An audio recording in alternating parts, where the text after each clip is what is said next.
Ang sarap sa pakiramdam na walang ginagawa. Nakahilata lang.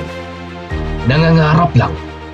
Nag-i-imagine lang pero wala namang balak tutuhanin ang mga iniisip. Mayroon nga tayong kasabihan na hindi mo maaabot ang tagumpay kung walang execution. Kaso, nakakatamad mag-execute. Nakakatamad magtrabaho. Nakakapagod gumalaw. Malamang, talagang nakakapagod abutin ang pangarap. Dahil hindi madali ang success.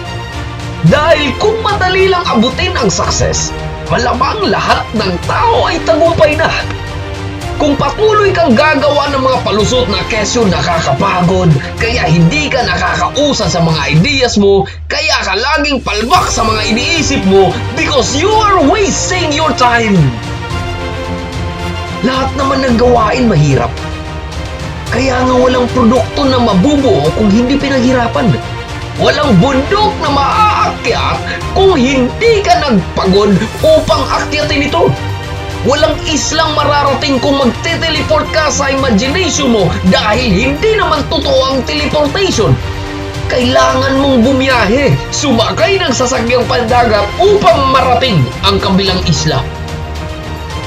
Kaya kung meron kang mga ideas, mga bagay na gusto mong gawin para sa iyong pangarap, para sa iyong ikakatagumpay, simulan mo na itong gawin. Huwag puro ideas lang. Huwag puro attract lang sa mga bagay-bagay.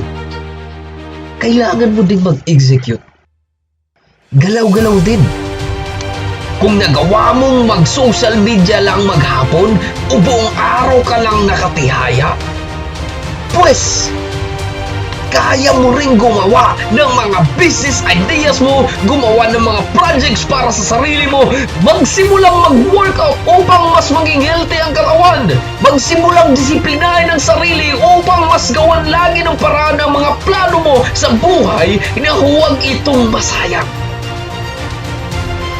Mas dagdagan mo pang palawakin ang mga ideas mo, mga plano mo, hanggang sa makagawa ka ng something unique para sa buong mundo.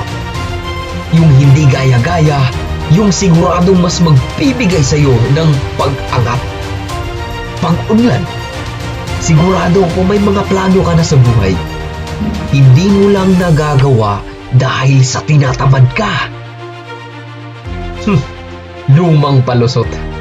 Kailangan mo lang dyan ay disiplina.